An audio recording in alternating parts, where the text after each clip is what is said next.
Good morning and welcome to the Senior Hour, which is sponsored by Santa Clarita In-Home Care and Advanced Audiology. I'm Barbara Cochran with my co-host, Dr. Jean Dorio, on your hometown station AM 1220 KHTS. This is a show for, about, and by seniors, giving information to enhance one's quality of life.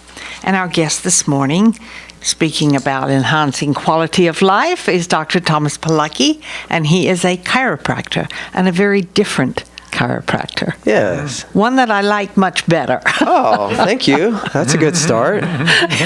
Start off with an endorsement. I like that. Yes, so did everyone have a nice weekend and a nice week? And sure did. How about yours? oh, lovely, lovely, lovely. Cold weather a little bit now, but you must love this. Oh, I love cold weather. Yeah. My hands don't like it particularly. Yeah, you're My fingers. from England, and then That's probably cold also, weather. Cold you weather. lived in. I was going to say Tennessee, but you No. lived in North Carolina. North Carolina. So different kind of weather there. Well, that's as well. damp, very damp cold. Well, That's what's the difference between that and England? well, it's been such a long time since I've been in England. Oh, okay. So you're just used to the North Carolina cold. That's right. Yeah, pretty cool. But do you That's find that it affects you physically? That it would, if you go back there, do you think that it No. gets to your joints or, No. makes you fall more or anything like that? Let's don't talk about falling, please. Well, I think our seniors need to hear about that, don't they? Yes, they do. Dr. You have- Pilecki knows about that, I know, and, in terms of trying to figure out how to keep our seniors from falling, keeping their center of balance, and, being able to stay upright without getting themselves hurt, because Yeah. that's the biggest reason why people end up in the hospital. Absolutely. Isn't it? Yes.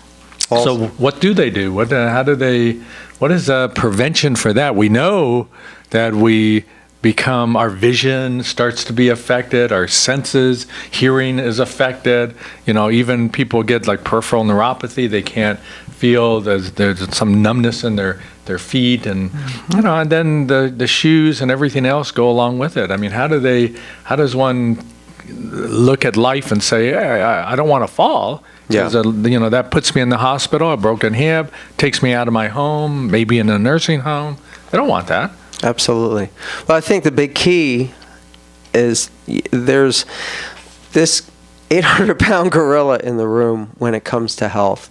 Most people believe that they don't have to do anything about their health until it's an emergency. Mm-hmm. And it's just a horrible strategy. It doesn't work for the overwhelming majority of people. But here's the thing.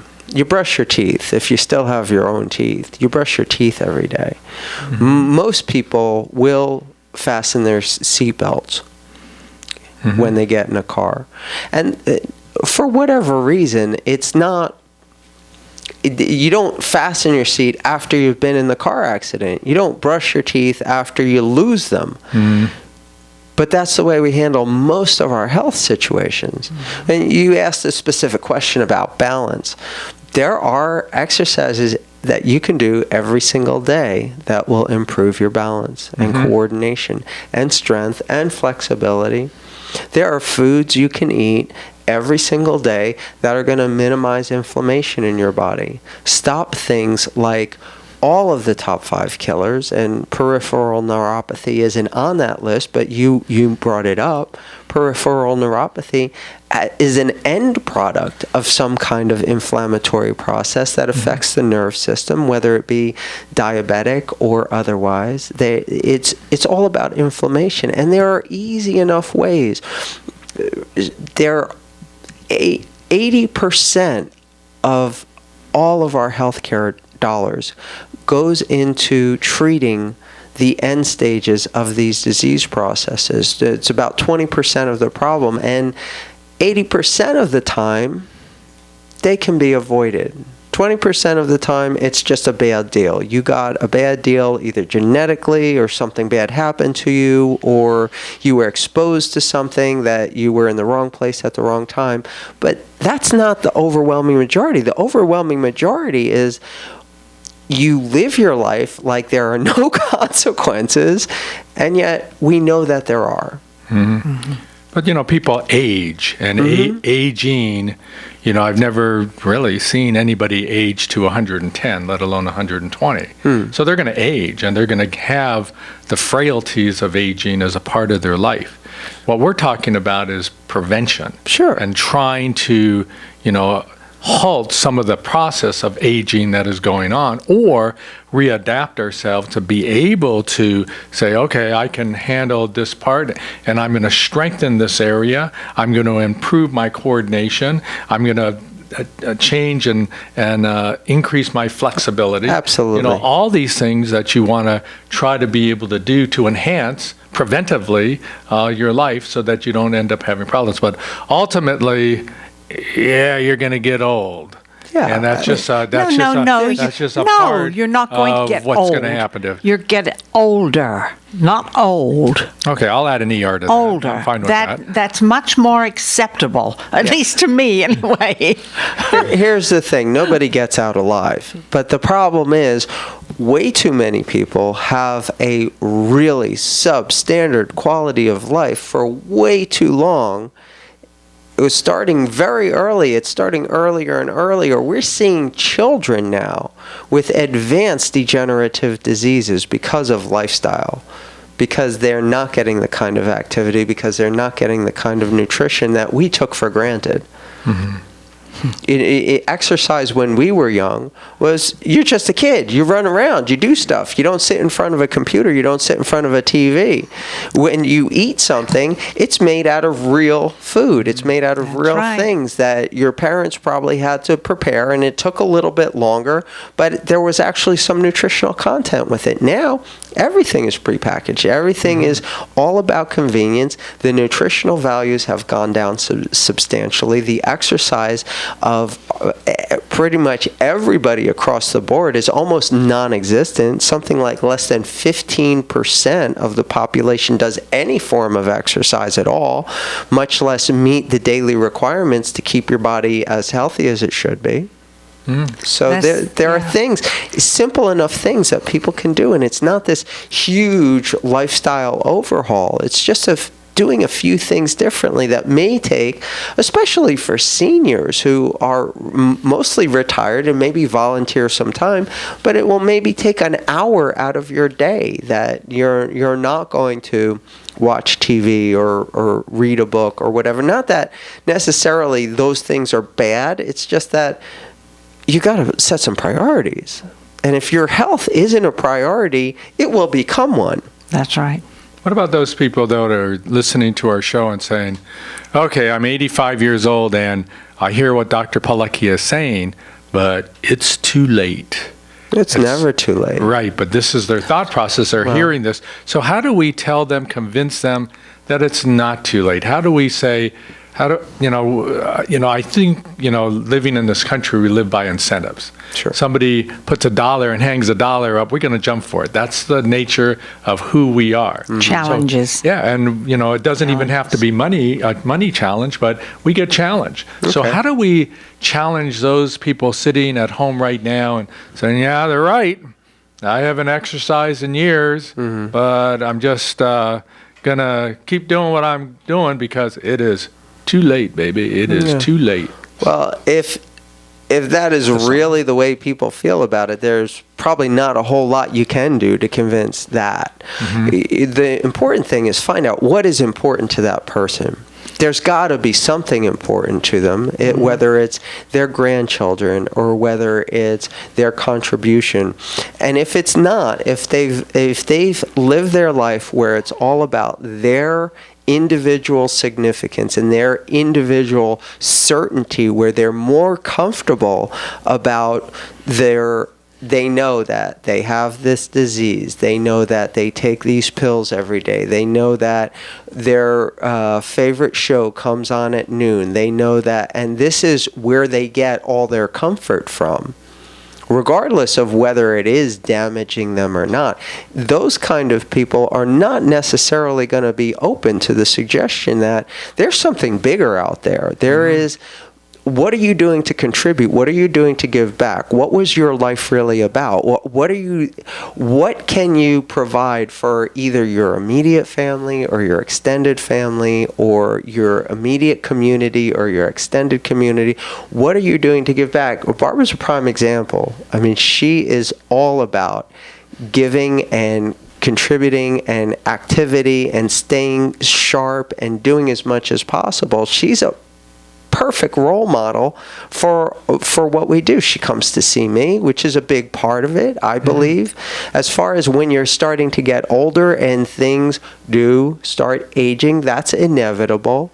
It's not going to be as easy to move, as pain-free as possible, and there's very few things in any study that stands up to what chiropractic can do for the elderly population as far as keeping them moving as pain-free as possible. Well, I have to agree with you, because after I took that fall, I fell. And you know, I'm really annoyed at myself because I wasn't watching where I was going. And that is critical. I wasn't wearing flip-flops, you know, which I see so many women wear, men too, and older men and women, flip-flops. I just can't imagine, because to me, that is just an invitation to fall. But tell me You this, know? though, Barbara, you fall. Yes. And we're talking about it on the show, but did you feel after you fell, and it sounds like it to me, that this is an event that is a threat to your quality of life? Absolutely. Absolutely. I had the wherewithal enough not to put my hands down to stop me, because I would have ended up with a broken wrist or two Common. broken wrists. Then I really would have been in hot water. Yeah. And fortunately, my head hit the grass instead of cement. So I was so lucky. And it wasn't until 2 or 3 days later that what really started bothering me was my lower back. Because what happened is I fell sideways, sort of, if you can picture that. And that, when I fell, it twisted me. And that's the lasting symptoms of that fall are my back problem. Most low people back. aren't like you, Barbara. You truly are the exception. They do not reflect back on an incident like this and say, uh-oh, this is a threat to me. And because they don't, they just move on in life, and then they fall again, and they fall again, and they really don't end up, doing anything about it. There are some people that just say, I've given enough to my family and this community. I don't need to do anymore. Now they owed me. And I was mentioning earlier about jumping for the carrot and being motivated in some way. But I think our seniors, other than saying, here, if you walk every day, you're going to, we'll give you $20. That could be motivation, but we're not going to do that. How do we get our seniors motivated? And I know here in Santa Clarita and in LA County, when teen drivers are drunk, and they take them to the morgue, and they say, this is what can happen to you. Can we take our seniors to like a convalescent home and say, hey, you could end up here. This is what your quality of life is going to be. Is that something worth dangling in front of our seniors? We'll take, instead of going to Las Vegas one week, we'll just roll them down the street here and take them to our local convalescent home. And so they can see what quality of life becomes when you start to fall and when you don't take issue with it. Sure. Well, any motivation, whether you're trying to motivate yourself or trying to motivate someone else, has got to have both components in it. What is the carrot that you dangle in front of them? What is the benefit? And I like that. I like that approach because that's the kind of person, that's what motivates me.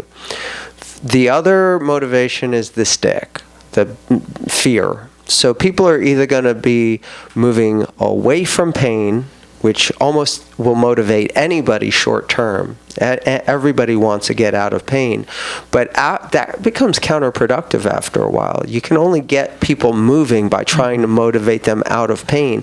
Ultimately, long term, if your strategy does not include giving them something to look forward to, then it's going to be a failed motivation, and you can only beat somebody so long before they just say, oh, whatever, just I'm done, I don't care anymore. And that's where we see a lot of these strategies fall through, where it is all just fear-based. You watch the news, it's all about the horrible things that are going on around the world. You watch government politicians talk, it's all about all the horrible, who's going to do this, who's going to do that, what if, and I think people are just so tired of being afraid of everything anymore.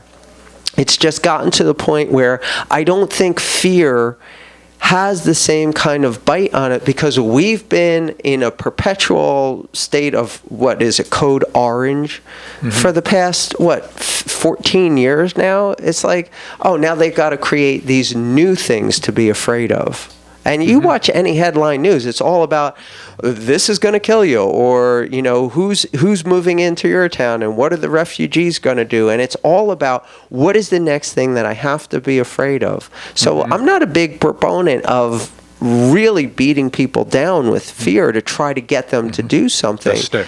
I'd like to show them that, okay, this is real. This is the real thing, that if you don't do anything, you're not going to have a good outcome. And then give them all the reasons that they should do it the right way. Find out, because it's different for everybody. Yeah, maybe you're right. Maybe people are like, I'm done with my family. That's kind of sad, but I know that happens.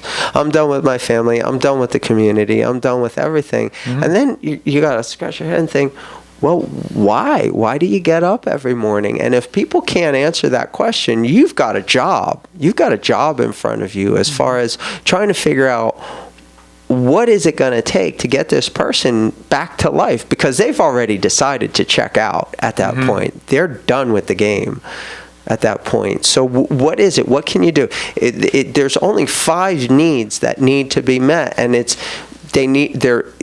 they're already certain. And by the way, if you meet any 3 of these needs, you're hooked, you're sold, you're done. So if they're certain about their outcome, which is, I'm done with life, I'm checking out.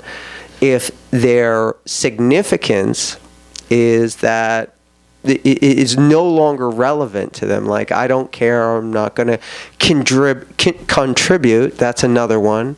And I'm done growing. I don't see any growth, spiritual growth, mental growth, emotional growth in my life. And, love was something that I experienced as a teenager.